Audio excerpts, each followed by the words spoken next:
જય આયુર્વેદ, જય જય આયુર્વેદ. સવાલ એ છે કે ગુજરાતમાં ચોમાસું આવે એટલે સૌથી પહેલા મેથીના ગોટા જ બધાને યાદ કેમ આવે? શું એ માત્ર એટલા માટે કે એ ટેસ્ટી હોય છે? જી નહીં. એમની પાછળ પરંપરા અને આયુર્વેદિક સમજ આ બંને વર્ષોથી પરંપરાથી જોડાયેલી જોવા મળે છે. આયુર્વેદમાં મેથીને ઉષ્ણ પ્રકૃતિની માનવામાં આવે છે અને એટલા માટે જ ઘણા લોકો ચોમાસામાં મેથીનો ભરપૂર ઉપયોગ વધારતા આવ્યા છે. મેથીમાં ફાઈબર, આયરન અને અન્ય પોષક તત્વો પણ ભરપૂર હોય છે અને માટે જ એ સંતુલિત આહારનો એક સારો ભાગ બની શકે છે. અને એટલા માટે જ ઘણા ઘરોમાં ચોમાસાની પહેલી જ વરસાદી સાંજે કાં તો મેથીના ગોટા અથવા તો થેપલા બનાવવાની પરંપરા આજે પણ ગુજરાતી ઘરોમાં જોવા મળે છે. પણ મેથીના ગોટા એકલા જ નહીં, એક બીજો એવો પણ નાસ્તો છે જે કદાચ આજની પેઢી થોડોક ઓછો બનાવે છે અને એ છે કાચા કેળાના ભજીયા. કાચા કેળામાં રેઝિસ્ટન્સ, સ્ટાર્ચ અને ફાઈબર ભરપૂર હોય છે અને માટે જ મર્યાદિત પ્રમાણમાં લેવાય તો એ લાંબા સમય સુધી પેટ ભરાયેલું હોવાનો અહેસાસ પણ કરાવી શકે છે. ઘણા પરિવારો આજે પણ કાચા કેળાને બાફી અને એમાં ચણાનો લોટ અને મસાલા ઉમેરીને ખૂબ જ સ્વાદિષ્ટ એવા ગોટા બનાવતા હોય છે. અને ખરેખર એકવાર ગરમા ગરમ કાચા કેળાના ભજીયા વરસાદમાં ખાધા હોય તો એનો સ્વાદ લાંબા સમય સુધી યાદ જરૂર રહી જાય છે. પરંતુ અહીં એક વાત બહુ ઓછા લોકો જાણે છે. શું તમે ક્યારેય પણ ધ્યાન આપ્યું છે કે ભજીયાની પ્લેટ સાથે લગભગ દરેક જગ્યાએ કંઈ ને કંઈક જરૂર પીરસવામાં આવે છે? આ કંઈ ને કંઈ એટલે શું? તો ક્યાંક લીલી ચટણી હોય છે, ક્યાંક ખજૂર અને ગોળની સરસ મજાની ખાટી મીઠી ચટણી હોય છે, તો ક્યાંક ગરમા ગરમ પાતળી કઢી હોય છે. પણ આવું કેમ? શું આ પ્રશ્ન થયો?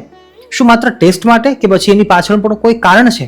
ચાલો આ વાતને આપણે વિસ્તારથી આજે સમજવાના છીએ. તો સૌપ્રથમ વાત કરીએ લીલી ચટણીની, જેમાં કોથમીર, ફુદીનો, લીલા મરચા, આદુ, લીંબુ આ બધી જ વસ્તુઓ મળી અને પછી ભજીયાનો સ્વાદ તો અનેક ગણો વધારે જ છે, પણ સાથે જ ભોજનને વધુ તાજગી ભર્યો અનુભવ પણ આપણને કરાવે છે. અને એમાં પણ જો ખજૂર, ગોળ અને આમલીની ચટણી હોય તો એમાં મીઠાશ અને ખટાશનું સરસ સંતુલન મળે છે, જે ઘણા લોકોને ખૂબ જ પસંદ પણ આવતું હોય છે, ખરું ને? હવે વાત કરીએ કઢીની. તો ગુજરાતમાં ખાસ કરીને ઘણા વિસ્તારોમાં ભજીયા સાથે ગરમ ગરમ પાતળી કઢી પીરસવાની પરંપરા આજે પણ અમર છે.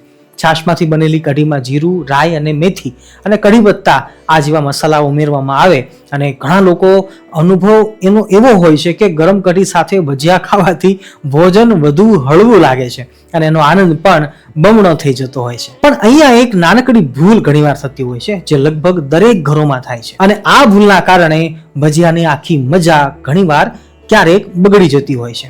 હકીકતમાં આવી 3 મોટી ભૂલો છે જેમના વિશે કદાચ બહુ ઓછા લોકો વાત કરતા હશે અથવા જાણતા હશે.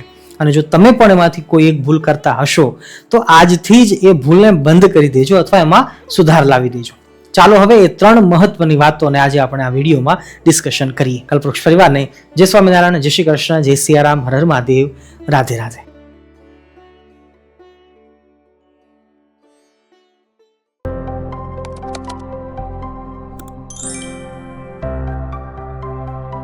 હવે વાત કરીએ એવી 3 મોટી ભૂલોની કે જે ચોમાસામાં ભજીયા ખાતી વખતે ઘણા બધા લોકો જાણતા અથવા તો અજાણતા કરતા આવે છે. અને વિશ્વાસ રાખજો મારા પર કે આ 3 વાતોનું ધ્યાન રાખશો તો ભજીયાનો આનંદ પણ આવશે અને સાથે સાથે ખાવાની રીત પણ વધુ સમજદારી ભરી બનશે. નંબર 1, પહેલી ભૂલ.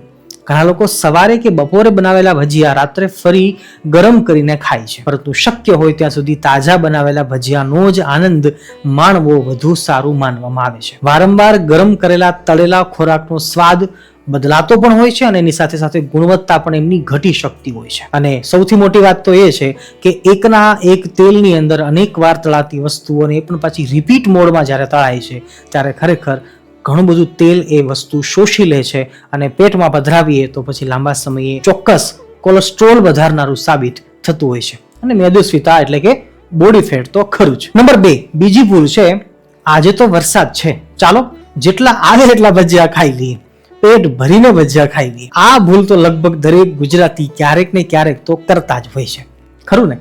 જો કે મેં પણ કરી જશે.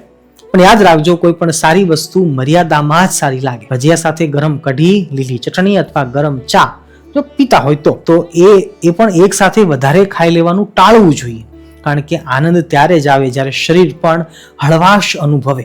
ખાધા પછી શરીર છે એ બૂમ બરાડા કરી મૂકે તો ખરેખર એ યોગ્ય પણ ના કહેવાય. અને ભજીયા છે એ પચે એટલા જ ખાવા જરૂરી છે. અને હવે ત્રીજી વાત છે, નંબર 3 ઉપર આ વાત છે. આ કદાચ સૌથી મહત્વની વાત છે કે ભજીયા બનાવવા માટે જે તેલ વાપરો છો એની ગુણવત્તા પર ધ્યાન આપવું ખાસ જરૂરી છે. એક જ તેલને વારંવાર તળવા માટે ફરીવાર ઉપયોગ ક્યારેય ન કરવો જોઈએ અને શક્ય હોય ત્યાં સુધી તાજું અને સારી ગુણવત્તાવાળું તેલ એ જ પસંદ કરવું જોઈએ. સ્વાદિષ્ટ ભજીયા બનાવવા જેટલું મહત્વનું છે, યોગ્ય રીતે બનાવેલા ભજીયા ખાવા એ એટલું જ મહત્વનું પણ છે. અને તેલની વાત નીકળી છે તો હું ચોક્કસ એમ કહીશ કે આપણે આપણી આ કલ્પવૃક્ષ યુટ્યુબ ચેનલ ઉપર આપણે કયું તેલ ખાવું જોઈએ અથવા તો કેટલી માત્રામાં ખાવું જોઈએ એ તમામ ડિટેલમાં વાત આપણે વિડીયોની અંદર કરી છે. તમને થંબનેલ દેખાતું હશે, ડિસ્ક્રિપ્શનમાં લિંક પણ મળી હશે અને સાથે સાથે તમને આઈબોલ ઉપર ખૂણામાં એ લિંક પણ મળી જશે. ચોક્કસથી તમે એ વિડીયો જોઈ તમે કયું તેલ ખાવ છો એ તમે ચોક્કસથી કોમેન્ટમાં અમને જરૂર જણાવજો. ચાલો આપણે આગળ વધીએ. તો આપણે વાત એ સમજતા હતા કે ભજીયા છે એ પરંપરાગત બનતી આ રેસીપી છે અને ક્યારેય પણ ભારતીય ભોજન પરંપરાની અંદર ફક્ત ને ફક્ત જીભના ચટાકા માટે કે સ્વાદ માટે કોઈ પણ ભોજન ક્યારે પણ નથી બન્યા. એની પાછળ કંઈક ને કંઈક કારણ જરૂર હોય છે. તો આ ભજીયા છે એ પણ એક કારણમાંનું જ એક કારણ છે. ભજીયા ખાવાનું કારણ શું ખબર છે? ભજીયાની અંદર ચણાનું બેસન હોય છે, એ સાથે સાથે મેથી અથવા કોથમીર હોય છે જે લીલી ભાજીનું કામ આપે છે. એ સાથે જોઈએ તો એની અંદર ખાવાનું સોડા નંખાતું હોય છે. અજમો છે, કાળા મરી છે, લીલા મરચાનું કટિંગ છે કે પછી જો કોઈ ડુંગળી ખાતા હોય, લસણ ખાતા હોય તો લોકો એ પણ નાખતા હોય છે. તો કહેવાનો તાત્પર્ય છે કે આ તમામ વસ્તુઓ જ્યારે મળે છે એનો સુભગ સમન્વય થાય છે અને એ વખતે એ ભજીયા છે સાચા અર્થમાં જોઈએ તો એ સંજીવની જડીબુટ્ટી જેવું કામ આપે છે. હા, તમે વિચારો કે દરેક વસ્તુ છે ને એમની કંઈક ને કંઈક ખાસિયત છે. ચણાનો બેસન છે એ પ્રોટીનથી ભરપૂર હોય છે. એ સાથે સાથે જોઈએ તો કોથમીર, લીલી મેથી છે એ પણ વિટામિનનું કામ કરે છે, B12નું કામ કરે છે. એ સાથે જોઈએ તો કાળા મરી છે, અજમો છે તો આ પાચનનું સારું કામ આપે છે. અને સોડા છે એ કદાચ ભજીયા ફૂલાવવા માટે આપણે નાખતા હોઈએ પણ શરીરની અંદર થોડોક સોડા જાય છે તો એ પણ પાચન માટે જ ખૂબ જ જરૂરી હોય છે. અને સાથે સાથે તેલ છે એ ભલે કદાચ ભજીયામાં આપણે તેલ વધારે લાગતું હોય પણ ચોમાસાની ઋતુની અંદર વાતાવરણ બહારનું ભેજવાળું હોય ને એ વખતે શરીરમાં કદાચ થોડું તેલ જાય તો પણ વાંધો નથી હોતો. એવું આપણું પરંપરાગત આયુર્વેદ કહેતું આવ્યું છે. અને એટલા માટે જ આપણા શાસ્ત્રો પ્રમાણે ભજીયા ખાવા એ ક્યારેય પણ નુકસાનકારક નથી કહ્યા, પણ જો માપમાં ખવાય તો અને સમજીને ખવાય તો. કહેવાનો તાત્પર્ય છે કે ભજીયા એક એવી રેસીપી છે કે જે દરેકને ભાવે છે, દરેકને ફાવે છે, ખાસ કરીને ગુજરાતીઓને.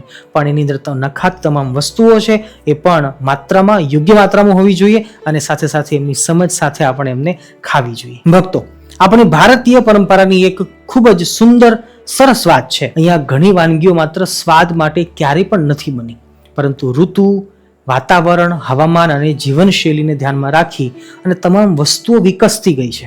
ભજીયા પણ બસ કંઈક એવી જ એક પરંપરાનો ભાગ છે.